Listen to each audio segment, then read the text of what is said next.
안녕하세요. 프로파일러 배상훈입니다. 2020년 2월 20일입니다. 지금 대구 경북 쪽에서 확진자가 폭증하고 있어서 좀 전까지는 코로나19 확진자가 국내 확진자가 104명이네요. 하루에 다르게 20명씩 제가 어제 말씀드린 것처럼 폭증할 겁니다. 수백 명까지는 아니라 하더라도 지금 파악되지 않은 사람들 하면은 최소 몇백 명 수준은 될 거라고 보여지고요. 제가 딱히 신천지 교회에 특별한 지식이나 아니면 감정이 있는 건 아닙니다. 그런데 사회와 동떨어진, 그러니까 사회의 건전한 상식과 도덕 윤리의 흐름에 결을 다르게 하는 그런 종교가 분명히 있을 수 있죠. 그런데 그런 종교의 어떤 폐해 중에 하나, 폐해라고 해야 되나요? 부정적인 면 중에 하나라고 볼 수 있는 거죠.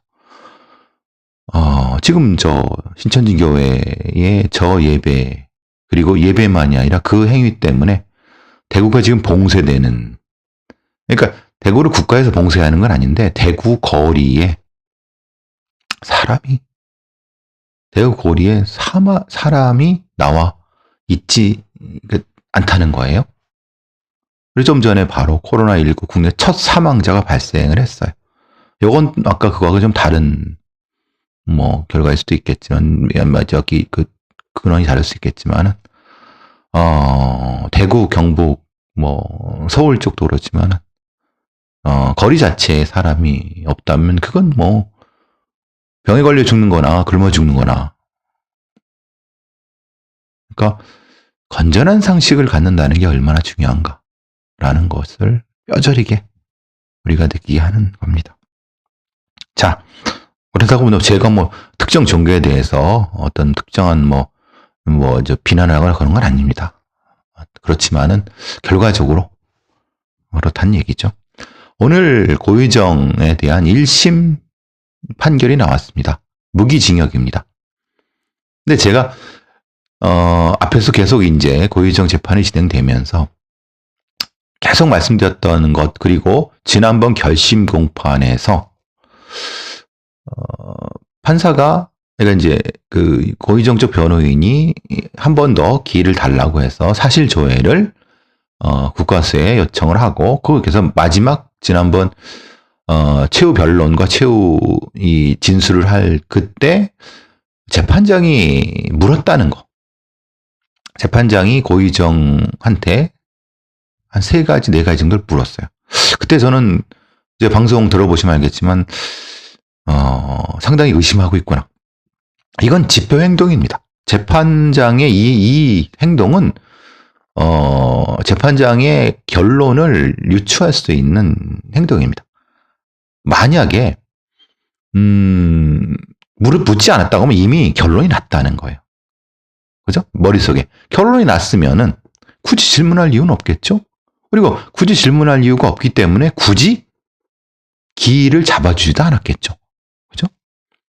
이게 결국은 그 정도까지만 하면, 의붓아들 쪽은 어쨌든 증거불충분 쪽으로 가겠다라는 것은 충분히 예측할 수 있는 거고, 그러면 전 남편 거는 사실은 고의정과 고의정의 변호인 입장에서도 그거는 CCTV 증거 명확하기 때문에, 그래서 사실은 얼간이 전략으로 갔다고 제가 말씀을 드렸잖아요.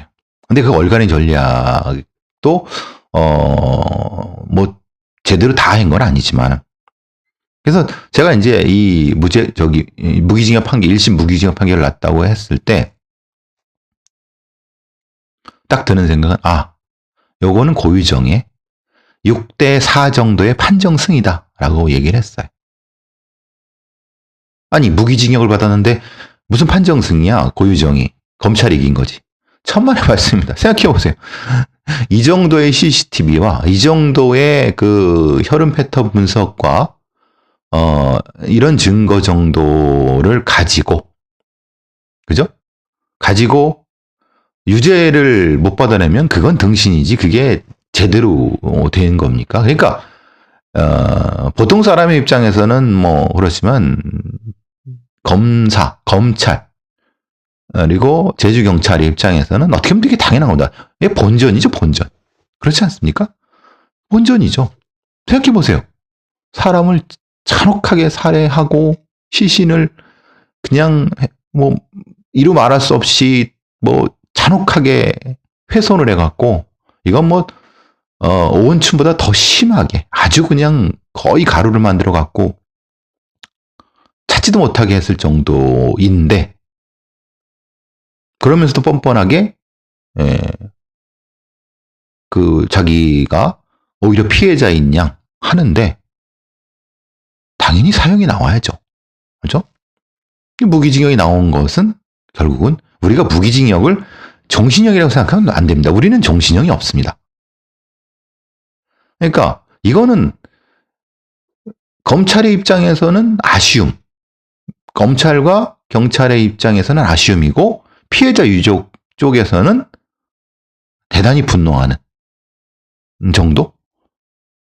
그리고 거기에 이제 의붓아들 쪽 가족 입장에서는 이거는 도저히 납득할 수 없는. 뭐 의붓아들 쪽은 결국은 고유정이 이긴 거죠. 그러니까 이것은 무기징역이 나와서도 고유정은 지금 웃고 있을 겁니다. 왜 웃고 있느냐? 1심에서 무기징역이 나왔어요. 그리고 의붓아들 거는 2심 가도 딱히 경찰이나 검찰이 더 이상 내놓을 증거가 없어요. 있다면 지금 나왔겠죠. 그죠? 고유정은 재판부 선고에 미동도 없이 그냥 판결 결과를 받아들였다고 하는 것은 이건 고유정이 속으로 웃고 있을 겁니다. 이거는. 그러니까 이제 지금 상황에서는 결국은 고유정의 입장에서는 소기의 목적을 달성했다. 왜? 많은 살인사건에서 보면은 1심 무기징역에서 2심에 가서 피고인이 전략을 바꿔서 읍소 전략이나 아니면 다른 전략을 통해서 무기징역이 30년형 정도로 깎이는 건 사실 흔한 일입니다. 물론 무기징역 그냥 갈 수도 있습니다. 그래서 2심 정도의 30년으로 깎이고 아주 고유정 쪽에서 어느 정도 운이 좋다고 하면 한 25년 선에서 뭐 반성문도 제출하고 뭐 탄원서도 제출하고 뭐 이것저것 심리검사도 설치라 그러면은 아이들 지금 아이가 있지 않습니까? 뭐 관련 그런 얘기하고 그러면은 징역 25년 정도만으로 끊으면은 아시다시피 유기징역 25년이면은 이건 성범죄가 아니기 때문에 그리고 이제 물론 잔혹범죄이긴 해도 이게 잔혹범죄라고 딱히 딱 규정되는 건 아닙니다. 그렇기 때문에 가석방이 가능합니다. 그러니까 3분의 2 지점이라고 하면 한 15년 정도. 고유정이 지금 40이 안 됐어요? 한 50이면 나올 수 있는. 뭐 들리는 얘기로는 집이 좀 부유하고 그렇다고 하면 사람을 이렇게 잔혹하게 죽이고 15년 감옥살이 했다. 고유정 입장에서는 사실 남는 장사죠. 장사라고 표현해서 죄송합니다만 고유정의 지금 입장에서 봤을 때는 사실은 고유정과 고유정 변호인들은 선방한 겁니다. 이게 판정승이라고 하는 거예요. 그러면은 다시 돌아가 보죠. 어쨌든 저는 그래서 이제 방송에 나가서도 그렇고 전남편 살인 사건에 대해서는 사실은 본인이 주장하는 우발적 살인은 사실 받아들이기 힘들죠. 왜냐하면은 본인이 한 행동이 CCTV에 다 찍혀 있고 그리고 뭐 도구도 준비한 거 물품 다 준비한 거 다 있으니까 그것이 계획적이지 않다고 하는 거는 받아들일 리가 없는 거죠. 그러니까 어떻게 보면은 고유정 변호인 쪽에서는 그거는 그렇게 하지 않았을 겁니다. 그래서 제가 말씀을 드렸던 게 그거예요. 오히려 검찰에서 이거를 의붓아들 쪽을 병합한 것 자체가 패착이 아니냐. 왜냐하면 만약에 이것을 분리해서 심판을 했다고 하면은 이렇게 나왔을까? 예를 들면 이런 거죠. 그러니까 전 남편 살인 사건 하나만 가지고 했다 하더라도 이건 무기징역 나옵니다. 그런데 오히려 병합해버려 갖고 시선을 이게 오히려 시선을 흐트러 버렸어요. 그럼 2심 어떻게 되느냐? 2심 가서는 당연히 고의정한테 유리할 상황이 전개될 수 있는 거죠. 물론 검찰의 기소 전략은 이거였을 겁니다. 살인을 받아내야 된다. 사형을 받아내야 된다. 살인에 대한. 왜냐면 2명 이상이니까 이거는 사형을 받아낼 수 있다. 그러면 이것이 이제 일종의 연쇄살인 형태로 가야 된다라고 전략은 그랬을 겁니다. 근데 그 전략을 뒷받침하기 위해서는 치밀한 디테일이 살아있어야 돼요. 근데 문제는 여기서 이제 흐트러져 버린 게, 이게 의붓아들 관련된 것을 분석했다고 하는 프로파일러들이라든가 이제 전문가들이라는 사람이 했다는 동기에 대한 얘기가, 즉 당시 다수의 프로파일러와 전문가는 고유정이 의붓아들과 전 남편을 새 결혼 생활에 걸림돌이 된다고 보고 차례로 살해한 것 같다는 의견을 냈다고 했습니다. 근데 저는 이 결론, 이렇게 동기는 이거는 웃긴다. 이건 어떤 프로파일러가 이따위로 이걸 냈냐. 이건 그냥, 이건 누구나 다 낼 수 있는 거지 않습니까? 전혀 전문적이도 않고. 이게 어떤 놈이 이따위로 동기를 파악하는지, 기본적으로 CCM이라든가 프로파일링 교과서에 입각한 동기 파악은 아니다. 왜? 지금 이렇게 동기를 내버리니까 판사도 그래 그건 동기라고 쳐. 그러면은 전 남편을 그렇게 죽일 정도까지의 동기가 돼? 아니면 부부다들을 굳이 죽일 것까지, 이건 만약 학대 범죄라고 하면 오히려 학대에 관련된 범죄는 살려놓고 괴롭히는 게 더 흔히 말하는 목적 달성에 더 높은 순위거든요. 그러니까 오히려 지금 프로파일러라고 하는 사람들과 전문가들의 이 동기 제시가 오히려 이 고유정 전체 재판에서는 심각한 걸림돌이었을 가능성, 그러니까 심각한 장애가 됐을 가능성이 있어요. 그래서 사실은 뭐냐면은 재판부가 말하자면 고유정 지금 이 재판부가 얘기한 것 자체가 재판부의 그 판결물이 이거예요. 즉 검찰이 범행 동기로, 그러니까 이건 재판부의 판결입니다. 검찰이 범행 동기로 지목한 피해자에 대한 증오심도 인정하기 어렵다. 그래서 평소 고유정이 피해자를 데려오는데 소극적이었다고 볼 수 없다. 그러니까 말하자면 증오심이 있었다고 하면 소극적으로 했어야 되는데 실제로 다른 증거들을 보면 그렇지도 않은데? 그래서 만약 검찰의 주장대로 피해자를 살해하면서까지 현 남편과 원만한 가정을 이루기 위한 것이라고 하면은 이게 상식에 부합하느냐? 그럼 상식에 부합하지 않는다고 하면 고유정이 심리평가를 했어야 된다. 고유정은 과거에 이러이러한 행동을 하면서 자신의 목적을 위해서는 이런 것까지도 할 사람이다 라는 백데이터를 제시하고 하든가.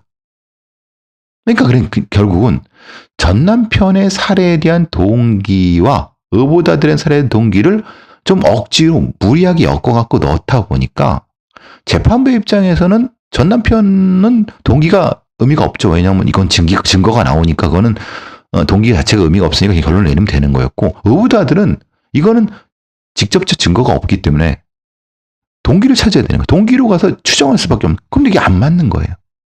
그러니까 지금 잘못된 프로파일링과 그러니까 이제 상당히 부적절하고 부실한 프로파일링 혹은 그 방향에 입각한 기소 전략의 미스 때문에 결국은 고유정한테 승리감을 준 것이 아닌가라는 생각이에요.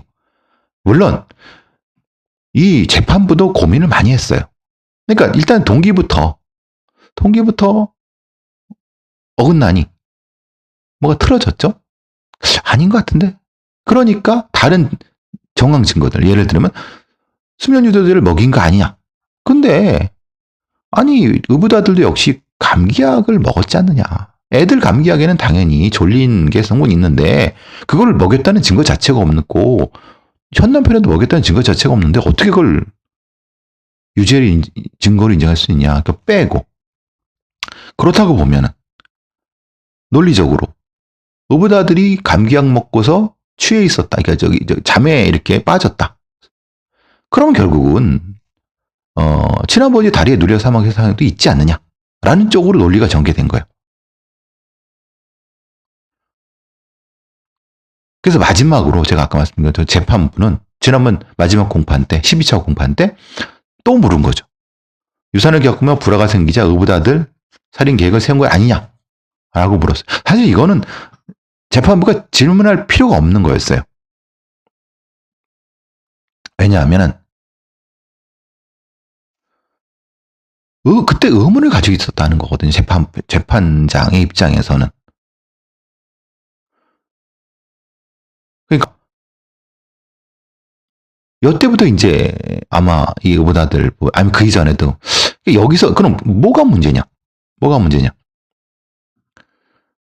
이 재판에 임하는 검찰과 경찰, 특히 뭐 경찰 같은 경우는 청주 경찰은 애초에 초동 수사가 부실했고 수사선 설정을 초기에 잘못함에 따라서 추가 수사의 기회를 놓쳤고 그 추가 수사의 기회를 놓침에 따라서 증거 확보에 실패했고 그 과정에서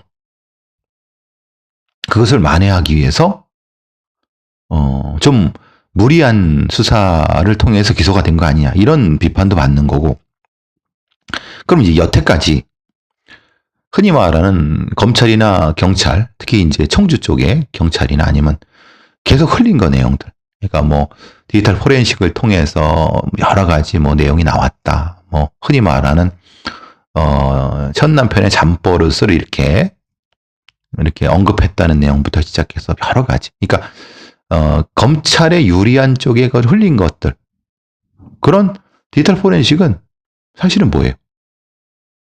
오히려 재판부는 거의 받아들이지 않은 거예요. 받아들인 게 없어요. 근데 대체적으로 이게 참 그런 거죠. 검찰이나 경찰의 입장에서는 이거 유죄 받았는데 생각을 해갖고 그렇게 했겠지만은 재판부 입장에서는 그 정도 가지고 그러니까 다시 말씀드리면은 검찰이나 경찰이 이렇게 재판 중이나 수사 중에 흘리는 것을 고지고대로 받아들여 갖고 이렇게 이해하시면 안 됩니다. 그거는 이 사건과 재판을 이해하는데 오히려 방해가 될 수 있어요. 그 분명히 이 부분에 있어서 검찰과 경찰, 디지털 포렌식에 의한 증거 취득에 대한 부분도 반성을 해야 됩니다. 제가 늘 말씀드렸던 것처럼 이 사건 통해서 전체 이만큼의 디지털 데이터가 있는데 그 중에 몇 가지를 추려갖고 재판부에 제시해서 봐라. 응? 이런 식은 안 된다는 거예요. 맥락을 찾아야죠. 결국은 재판부는 그런 걸 다 받아들이지 않은 거지 않습니까? 받아들였다고 하면은 그럼 아니면 받아들이게 되면은 맥락을 연결시키거나 그러니까 지금 상태에서는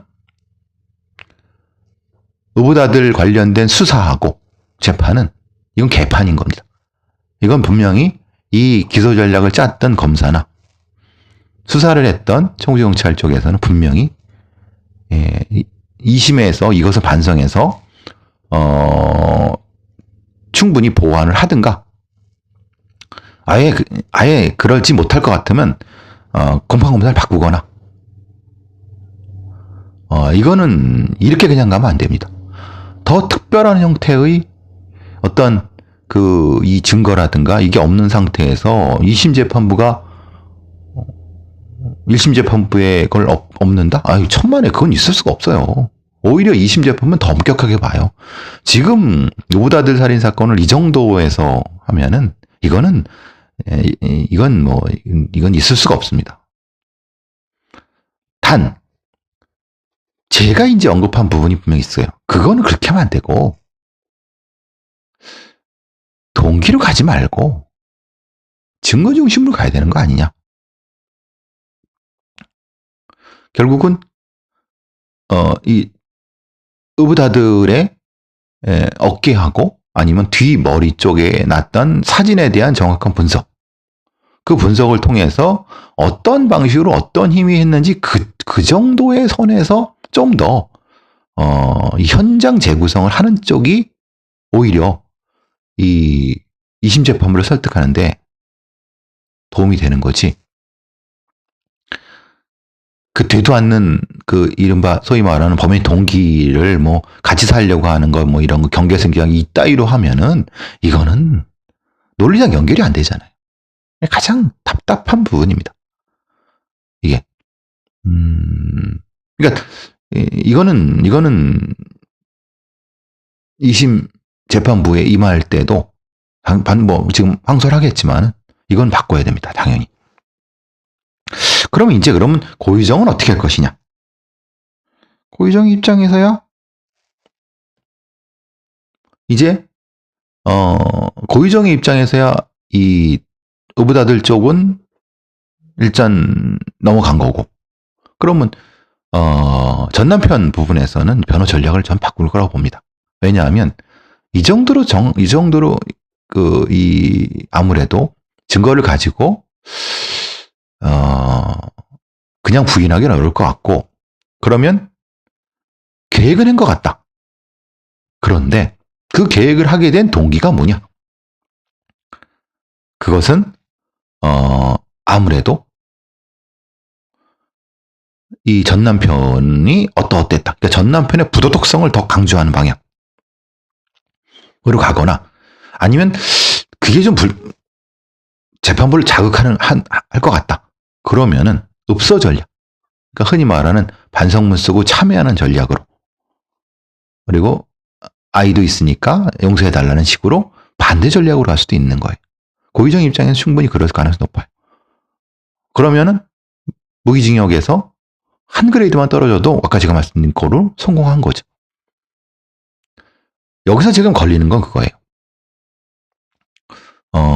국가수에 요청했다고 하는 마지막 이 공판에서 12차에 사실조회, 그러니까 절피뎀이 튄 거에 대한, 그리고 전 남편과 고유정의 이런 혈흔에 대한 부분이 어디까지 형성이 된 건지, 그리고 마지막에 분명히 그 고유정 변호인이 얘기했던, 즉 말하자면 자신들도 그 혈흔 패턴 분석을 했는데 180, 160 말하자면 키에 따라서 그 공격 부위, 그 흔히 말하는 정지 이탈은 형태, 이 부분을 왜 제기를 했는가? 만약에 그랬다고 하면은 본인들이 유리한 과학수사 전문가들, 법과학 전문가들 요청해갖고 2심에서는 거기로 다툴 가능성이 있는 거죠. 그러니까 지금은 이른바 동기로 다투려고 하면 안 되겠죠. 고유정 입장에선. 제가 이 말씀 드리는 거는 적어도 전 남편 부분에서 검찰이 또 역시 긴장을 해야 된다. 고유정과 고유진 변호인 쪽은 만만한 사람들이 아니다.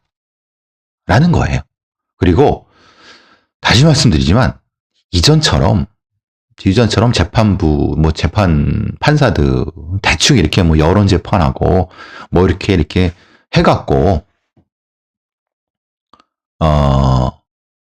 유죄 받아낼 생각, 이거는 검찰 행연하지 마십시오. 왜? 분명히 지금도 의붓아들 재판에서 관련 검사가 거기서 이제 감정에 폭발해서 울기도 했다, 이제 사진을 좋게 하는데 예전엔 통했을 것 같아요. 그리고 지금도 통하는 판사가 있을 것 같아요. 근데 보세요, 안 통합니다. 이제는 판사들도 많이 변했어요. 그러니까 제발 검사들이 전문적으로 공판을 전문적으로 해서 엄격하게 증거 중심으로 할 수 있게끔 해서 정의가 실현될 수 있게끔 하는 전문성을 키워야 했으면 좋겠어요. 검사들도. 이게 이런 살인범한테 승리감을 안겨준다. 결국은 건전한 상식을 가진 많은 사람들이 패배감이 되는 겁니다. 제가 말씀드린 건 한참 남았습니다. 2심도 이제 한 올해 말까지 갈 겁니다. 2심도 올해 말까지 가죠. 지금이면 한 6개월 할 테니까. 그죠? 그럼 한 대략 10차 공판 정도 된다고 하면은 10개. 한 10개월 정도 된다고 하면 한 11월쯤에 2심 날 거고, 또 이제 3심 가면은 내년 여름에 해야지 최종이 날 겁니다.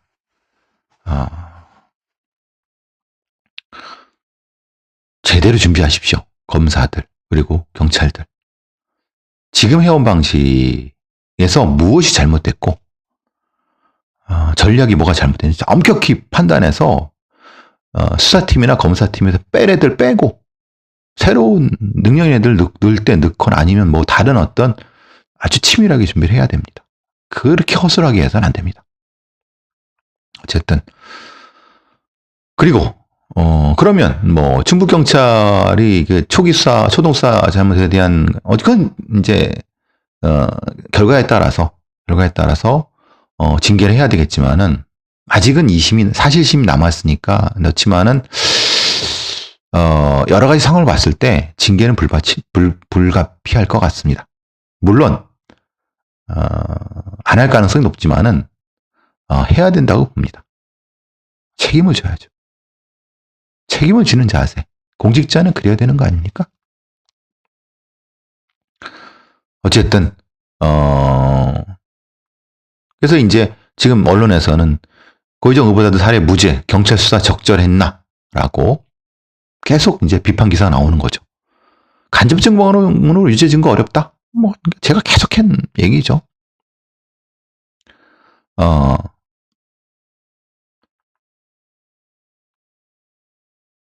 증거를 중심으로 가지 않고 뭐 거짓말 탐지 얘기 나오고 잠버릇 얘기 나오고 뭐 또 뭐 이제 이거 저기 디지털 포렌식에서 뭐 이제 선택적으로 한 거 이런 거 등등 뭐 인터넷 검색 등등 쭉 했지만은 결국은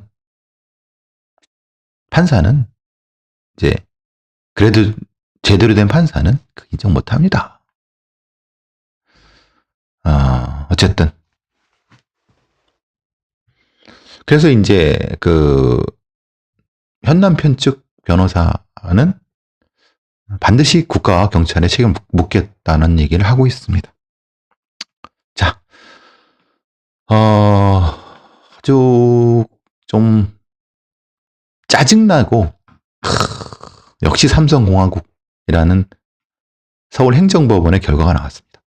아시다시피 제가 이제 작년, 재작년에도 계속 말씀드렸을 거고, 제가 이제 고향이 경기도 이천이라서 거기 현대전자가 있었습니다. 지금은 SK 반도체로 바뀌었죠. 하이닉스 반도체, 아닌가요? 헷갈린다. SK 하이닉스 반도체로 바뀌었죠.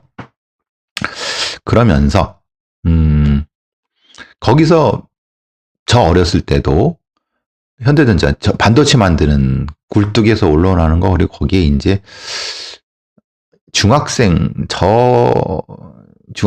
여자 중학생 애들이 저기 그 시골에서 실업계 고등학교, 부설 고등학교 보내준다고 해서 거기 실어놓고 그런 반도체 공정에 투입해서 적지 않게 산업재해를 당했다는 거는 알고 있는데 구체적으로 어떤 거에 의해서 어떻게 됐는지 모르겠어요. 왜? 지금 이것처럼 그런 거죠. 예전에는 그렇게 그 아주 독한 약물 같은 거를 거의 뭐 보호장구 없이 쓰다가 백혈병을 해서 죽고 그러면 돈 조금 줘갖고 그냥 어디 가서 그냥 죽는 거죠. 뭐 이거 산재가 아니죠. 그런. 근데 반도체, 삼성전자 반도체 공장에서 직업병 판단 때문에 반올림이라고 하는 단체에서 황유미 씨가 또 돌아가셔갖고 그런 부분들도 있어갖고 오랫동안 싸워온 거잖아요. 그 핵심은 그겁니다. 아니 도대체 삼성전자 반도체 공장에 어떤 인체에 유해한 약품을 쓰는지 알아야지 그걸 통해서 산재 판정을 하든 말든 하지. 그게 이제 작업 환경 보고서라는 겁니다. 그러니까 우리나라의 모든 사업체에는 정기적으로 자신들의 공장의 작업 환경 보고서를 작성해서 이 국가에 올리게 돼 있습니다. 그러니까 하게 돼 있습니다. 근데 문제는 그 국가에 올린 거를 공개를 안 한다는 거죠. 왜? 삼성의 입장은 그거예요. 거기에 그거를 그 어떤 물질이 쓰인다는 걸 공개를 하면은 그걸 통해 역추적해서 반도체 공정을 재설계할 수 있다고 하는 거예요. 어떻게 보면 맞는 얘기일 수도 있어요. 삼성전자 같은 흔히 말하는 세계적으로 우리나라에 돈을 벌어주는 업체이기 때문에, 그리고 우리나라의 곳곳 기득권의 곳곳에 그 포진하고 있는 삼성 장학생들, 그게 뭐 판사일 수도 있고 검사일 수도 있고 뭐 고위 공무원부터 정치인 뭐 때로 몰려 있지 않습니까? 그리고 뭐 노동부도 그렇고 뭐 거의 뭐 소위 말하는 우리 자연과학을 하는 애들도 대부분 삼성 장학생들 많지 않습니까? 걔네들이 똘똘 뭉쳐갖고 하면은 그 힘없는 노동자들 뭐 이겨낼 수 있겠습니까?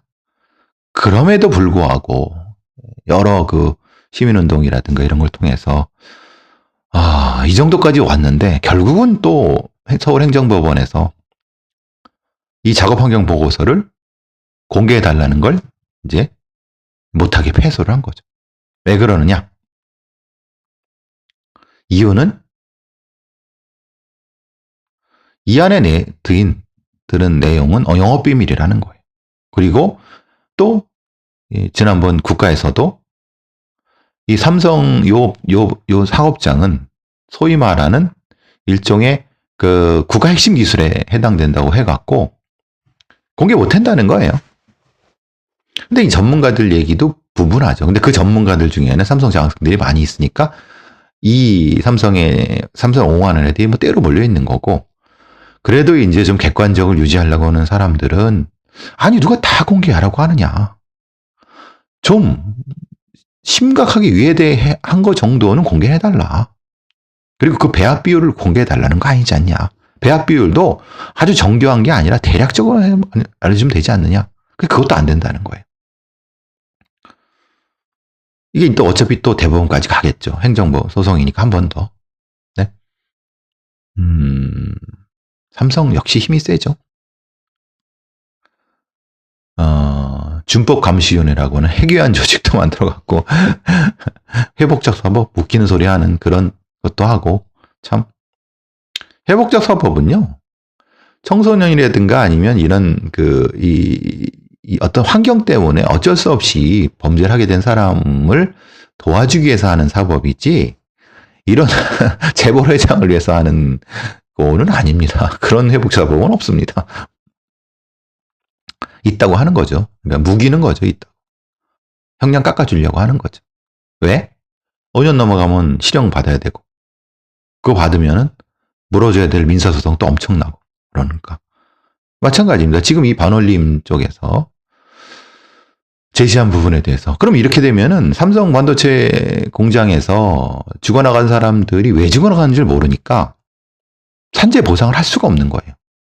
그래서 삼성에서 툭 던져주는 일종의 위로금 정도 받고 끝내라고 하는 거죠. 아무리 삼성이 크다 하더라도 국가 공동체, 사회 공동체가 우선인 거고, 삼성이 우리나라 수출의 그 상당수를 차지한다 하더라도 일개 기업일 뿐이고, 그리고 그 삼성이 건강하게 발전해 나가기 위해서는 당연히 대한민국과 공존을 해야 되는 거죠. 노동자들과 공존해야 되는데 그게 싫으니까 노조도 거부하고 막 그런 거 아니겠습니까? 어느 정권도 손을 못 댔어요. 문재인 정권도 뭐 벌벌 떠는 거죠. 대변인도 뭐 중앙일보에 뭐 하는 그 현직 기자를, 또 간부급 기자를 이렇게 하고 뭐 이렇게 되는 거니까 문재인 정권도 재벌한테 이미 끝난 거예요. 뭐 사실 뭐 잘하는 건 별로 없지만은 그래도 국민들이 기대를 갖고 있었지만은 이제는 뭐 기대는 뭐 어쨌든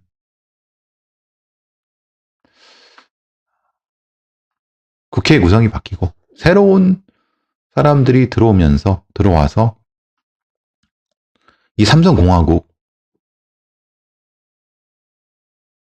이것은 이 기득권 시스템은 반드시 무너뜨리고 건강한 삼성전자로 했으면 좋겠다는 생각이 듭니다.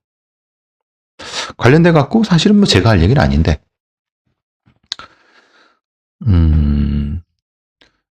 어제 그저께 뭐 보니까 김남국 변호사, 그러니까 뭐 소위 말하는 금태섭 의원과 뭐 서울 강서갑에서 뭐 이렇게 잠깐 그 얘기를 하려고 합니다. 요번 20대 국회에서, 그러니까 요번에 이제 얼마 전에 미국 대사로 한국 대사죠. 이수혁이라고 하는 비례대표 의원이 있습니다. 그 사람이 나가게 되면서 다음 순번으로 민주당 국회의원이 된 사람이 허윤정이라고 하는 사람입니다. 한번 여러분 검색하면 허윤정 여자인데 그 사람하고는 안면은 있죠. 저는 잘 모릅니다. 근데 왜냐하면 제가 이제 고대 사회복지학과 대학원 사회복지학과, 그러니까 사회복지학과 애들을 뭐 통계도 가르치고 여러 가지 뭐 가르치는데 그 사람이 거길 나왔어요. 거기서 공부를 했어요. 아마 그쪽 학부를 나왔으니까 저랑 아마 학교는 같을 거고 과가 다를 겁니다. 근데 거기서 하면서 몇 번 봤죠. 그 사람. 네. 제 첫 인상은 뭐였었냐면 욕을 포함해서 제가 앞에 욕 좀 들어가고 더럽게 싸가지 없네 이렇게 했습니다. 현직 국회의원을 제가 욕했다고 해서 싫어하실 분도 계시지만 사실 뭐 저 1년 후배거나 아니면 저랑 안 비슷하거나 그럴 겁니다. 근데 저는 그 사람을 욕한 거는 전 싫은 사람은 욕하지 않습니다. 상대 안 할 뿐이지. 좀 특이했어요. 그러니까 더불어민주당, 그때는 민주당이죠. 민주당이든 어쨌든 이름이 민주당 계열에서 당뇨죠, 당뇨에서 사회복지 전문가로서 상당히 능력이 있습니다. 근데 능력 있는 사람이 이런 당에 들어가게 되면 자기 그걸 발휘 못하게 되는 거는 어느 계파에 들어가거나 아니면 소위 말하는 그런 힘 있는 사람에 억눌려 갖고 힘을 쓰는데 이 사람은 근데 보니까 제가 이제 더럽게 싸가지 없다고 하는 게 그 의미입니다. 할 말 다 하더라고요. 그리고 그 사람도 저를 별로 똑같이 생각했을 것 같아요. 왜냐하면 아시다시피 저는 이 과거의 여기로 이제 386이죠. 386이 지금은 뭐 586이라 해야 되나? 제가 말하자면 80년대 학번에 60년대생이고, 그러니까 지금 이제 뭐 더불어민주당의 이인영이라든가 우상호라든가 뭐 박용진 뭐 누구야 뭐 이런 그런 학생 운동을 했다가 정치권에 투신한 사람들의 제일 끝물이죠. 근데 저는 뭐 걔네들이랑 별로 친하지도 않고 선배지만은 뭐 걔네들이라고 하지 않고. 근데 그 사람이 보는 시각이 그랬던 것 같아요. 그 외인은 더럽게 싸가지 없게 굴었나 봐요. 근데 저는 그거 좋게 봤습니다. 왜? 할 말 다 하고 능력 발휘하고 오히려 그래야 되지 않나 싶었어요, 저는. 근데 겉으로는 기분 나빴죠. 싸가지 없다. 근데 저는 정치에 투신하는 젊은 정치 지망생들은 패기가 있어야 된다는 건 다 아는 거고, 패기가 있은 것 플러스 개개해야 된다는 겁니다. 흔히 말하는 보스들. 더불어민주당의 그 꼴 같지 않게 이제 뭐 이 예전에 학생운동 했네 해갖고 2선, 3선 해는 애들 많지 않습니까? 3선, 4선 해갖고 지금 뭐 중진 입내 해갖고 막 놀고 먹는 애들 많죠. 걔들한테 고개 숙이면 어떻게 되겠습니까? 똑같은 놈들 되는 거죠. 그러니까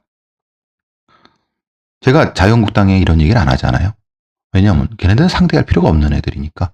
그러니까 허인정은 아마 그랬던 것 같아요. 제 기억으로는. 그래서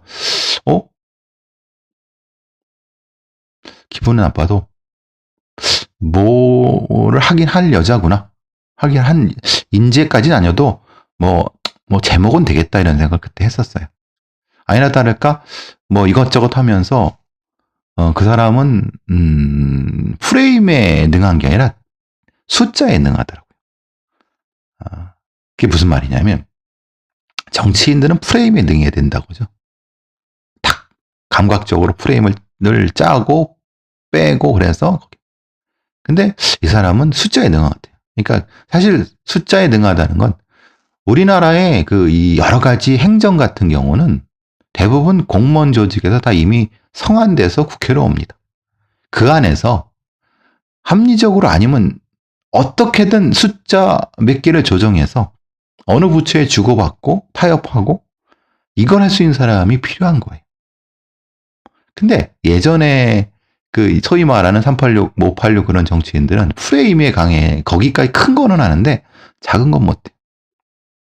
그러니까 어떻게 보면 되게 많이 뭘 얻어낸 것 같은데 실제로는 시행령, 시행규칙으로 가면은 별로 얻어낸 것도 없어. 그러니까 성과가 없는 거죠. 매번 관료단에 당하기만 하고. 근데 이런 허현정 같은 사람들은 보니까 숫자를 통해서 찔찔 얻어내더라고요. 그게 능력이죠. 그게 프레임에 강한 사람도 필요하고 숫자에 강한 사람도 필요한 겁니다.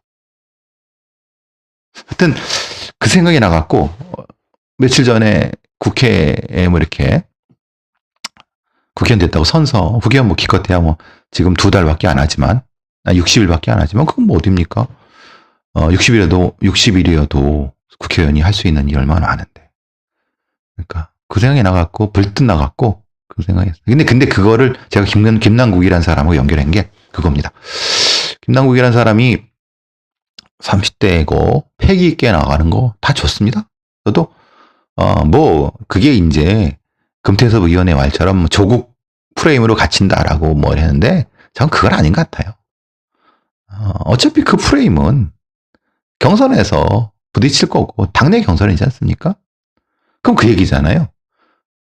김남국이 되면은 다른 소위 말하는 지금 뭐 자유한국당 그 후보가 결국은 조국 갖고 계속 물고 넣을 거라고 하는 거잖아요. 아니 그럴 수 있습니다. 근데 그건 강서갑이죠. 그렇지 않습니까? 지금 253개 지역구가 있는데 서울도 지역구가 몇 개입니까? 그러니까 그 말은 일부는 맞고 일부는 틀리죠. 그것도 금태에서도 프레임 전쟁을 하고 있는 거예요.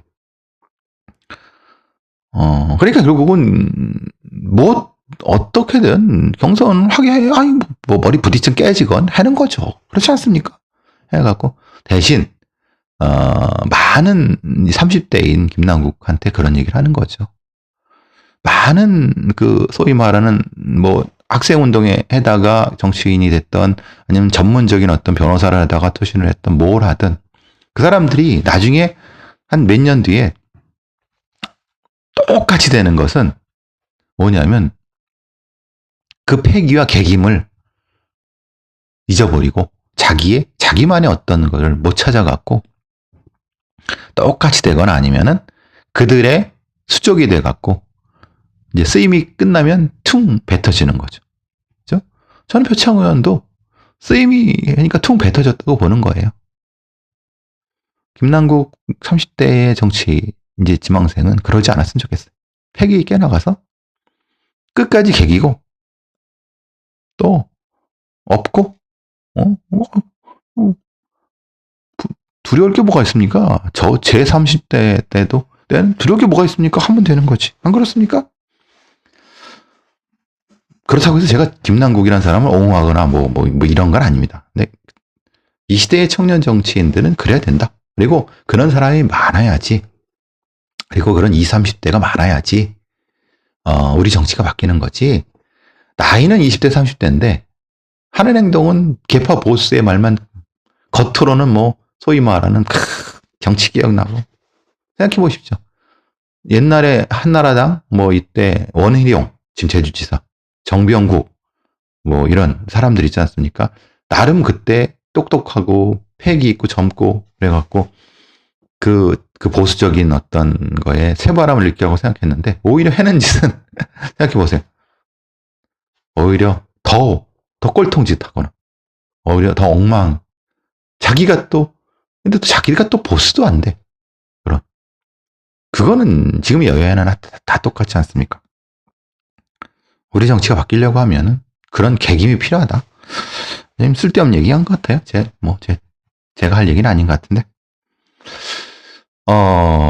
다른 얘기 좀, 오늘은 뭐 시간 길게 가죠, 뭐. 예. 계속 얘기됐던 게 수렵총기. 이제 수렵 기간이 다가오니까 수렵총기에 GPS 부착 의무화를 지금 경찰이 검토하고 있다고 하니까 지금 총기 때문에 그 총기로 사고가 나서 사람 살인된 게 꽤 있었죠. 그래서 이제 엽사들, 총을 가지고 하는 사람들은 잠재적 범죄자 취급을 한다라고 하는데 저는 그렇게 생각하지 않습니다. 경찰이 수염용 총기에 GPS를 부착하는 거 의무화하는 건 당연하다고 봅니다. 그래야 된다고 봅니다. 이건 총기는 사람의 생명과 관련된 부분이기 때문에 총기를 가지고 스포츠로서 즐길 사람이면 그 정도는 감수해야죠. 그 정도 감수하지 않고 그 말은 자기 멋대로 가서 여태까지 그래왔다는 건가요? 그러니까 그래서 제가 늘 말씀드린 거는 우리나라도 ATF처럼 총기 관련된 전문 수사나 관리 부서가 있어야 된다. 경찰이 어디 생활 질서계 여기 구석통에 뭐 이렇게 그 실제로는 파출소에 영치하는 어느 저기 고조선 때 삼국시대 때 얘기입니까? 좀 웃긴 얘기죠. 지금 총이 수십만 정이 민간 총이 지금 돌아다니고 있는데. 어제인가 우리 MB께서 끝내는 법정 구속이 되셨어요. 전 김어준 공장장 다른 것보다는 대단하다고 봅니다. 끝까지 물고 떨어져갖고 다스는 누구 겁니까? 해가지고 결국은 이명박을 감옥으로 보내지 않습니까? 뭐 그건 그렇다 쳐도 여기서 이제 재판부가 서울고법 형사 일부에서 한 얘기가 그겁니다. 재판부가 한 얘기가 재판부가 한 얘기가 아니라 재판부를 이렇게 했고 그러니까 오히려 더 형량이 더 가중됐죠. 했는데 그거에 따라서 이제 참여연대가 한 얘기가 이겁니다. 참여연대가 2007년에 검찰과 2008년 특검을 통해서 그러니까 검찰도 그랬고 특검이라고 하는 검찰 출신의 아니면 어쨌든 특검 같지 않은 특검이 결국은 지금 징역 17년의 중범죄로 인정된 그 범죄를 다 무혐의 처리했어요. 그러니까 검찰의 기소 독점주의의 폐해가 이렇게 된다는 거예요. 오히려 지금의 검찰이 하는 얘기, 특수부 검사라든가 특수부를 직접 검사를 뭐 하면 안 된다. 그러니까 축소하면 안 된다. 왜냐하면 부정부패가 늘어난다. 막 그렇게 지금 떠들고 다니는 거에 할 말이 없다고 보는 거예요. 웃기는 거죠. 지들은 이렇게 이명박 대통령에 대해서 무혐의 처리했어요. 증거가 명확함에도 불구하고. 권력형 비리를 파헤쳐야 될 검찰이 그때는 정권 눈치 보기에 갖고 막 그렇게 했다가 이제는 좀 흔히 말하는 좀 말랑말랑한 정권이 있어갖고 개기는 겁니까?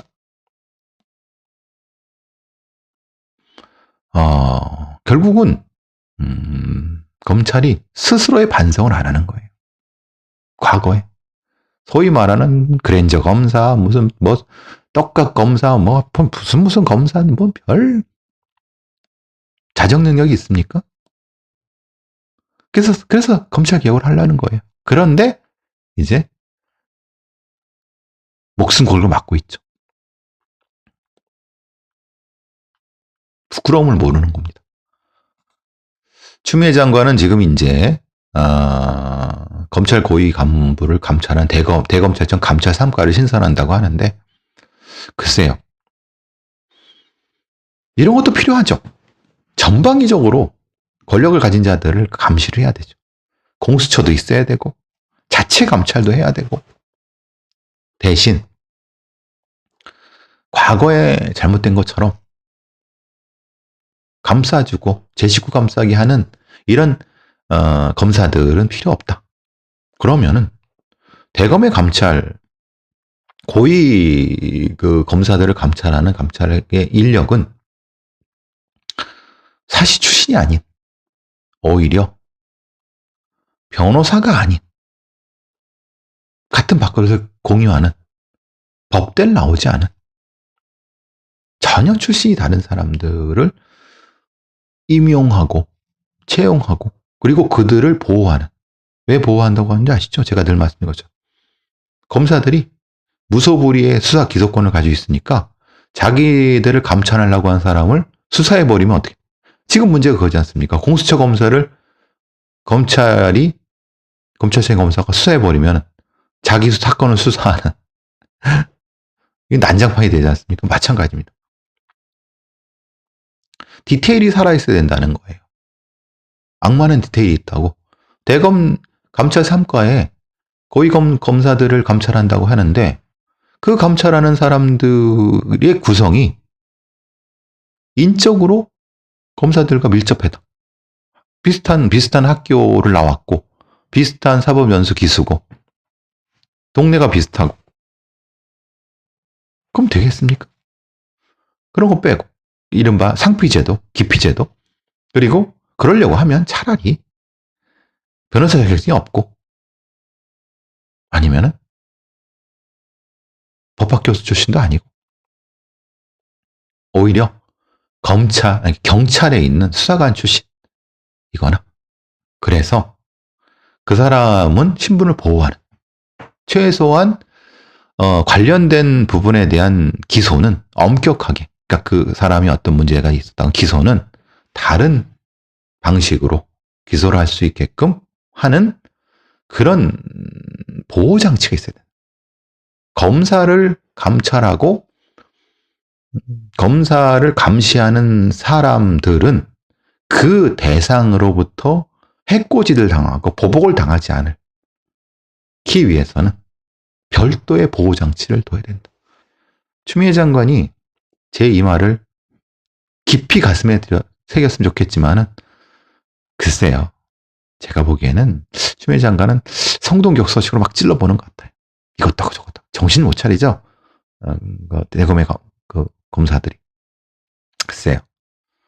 악마는 디테일에 있습니다. 다시 말씀드리지만.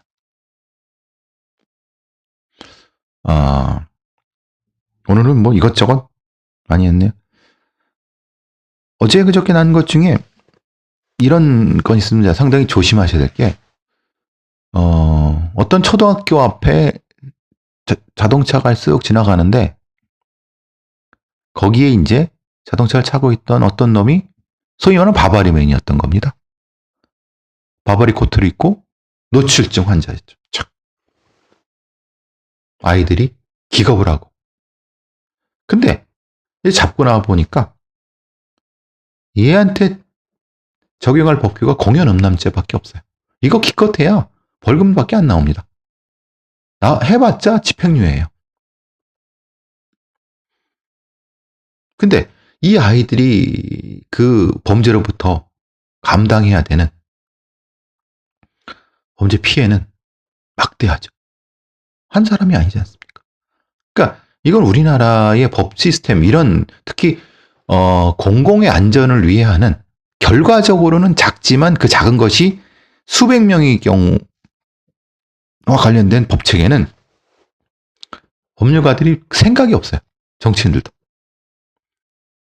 그러니까 처벌이 안 되는 거예요. 그러니까 반복되는 거죠. 그리고 이런 범죄가 성범죄 영역에 들어가야 된다.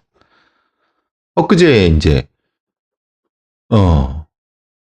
5층 그 엘리베이터를 같이 탄 여학생을 쫓아가서 자기 집으로 끌어들이려고 해서 두들겨 팼는데, 그래서 상해, 그리고 체포치상, 그리고 뭐 이런. 그게 사실은 그 성범죄인데, 성범죄로 기소를 안 한 거예요, 검사가. 성범죄로 수사도 안 한 거죠, 결국. 심각한 문제입니다. 즉, 실제로 동기에선 성범죄인데, 결과가 그게 아니라고 수사 자체를 안 하는 거예요. 충분히 할 수 있어요. 왜 안 하느냐? 그게 그렇게 중요하지 않은 거래요. 즉, 그 검사나 그 수사관한테는. 왜? 법에 이렇게, 그리고 판례 같은 것이 이렇게 중요하게 안 돼 있으니까. 근데 이건 심각한 범죄거든요. 시스템을 바꿔야 된다는 거예요. 늘 제가 말씀드린 거죠. 어쨌든 오늘은 뭐 별 얘기 다 했네요.